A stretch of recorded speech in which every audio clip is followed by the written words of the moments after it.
It's sad that we are in 2020 and we still have not overcome this thing called racism.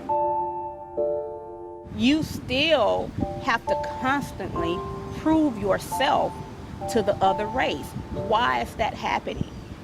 Why do we continue to have to say Black Lives Matter? My name is Selma Bruce. I'm 71 years of age. I'm a native of St. Pete, born here, lived here all of my life. As a young child, I generally went to Tallahassee to spend my summers with my aunt and my cousin. On those trips, there was a big truck stop in Chiefland, Florida. It was called Bet's Big T. And I remember vividly, we always run around the back. And I remember it being a small area with tables and chairs. We were in the kitchen. We could see the cooks. So as a child, 7, 8 years old, I didn't think about it because I was used to being around all blacks. But in retrospect, it was racism in its finest. We weren't allowed in the front. My name is Michael Darrell Shorter Jr., 33 years old.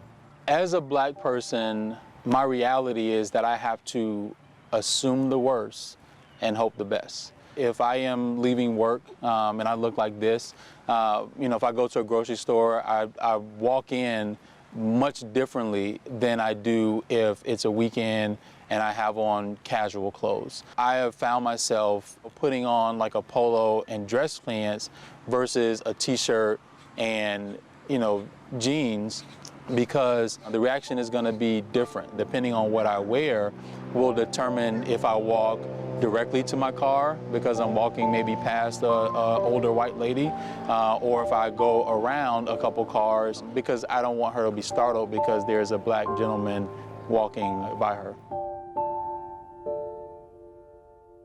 My name is Laquanda Everett. My son, Quade, was 17 years old at the time of his shooting. I got a knock at the door.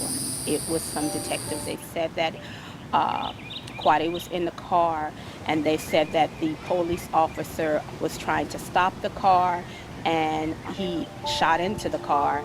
They told me, we must get you to the hospital. They didn't expect Quade to live through the night. At that moment, I collapsed on my couch, and I just said, not my baby.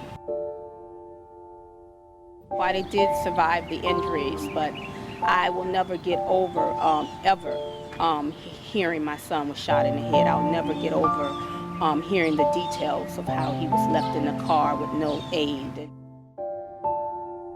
The social justice movement focus and what's happening today, I truly do believe is going to be a part of history. We won't be silent. We're not going away. This issue is going to be dealt with for once and for all.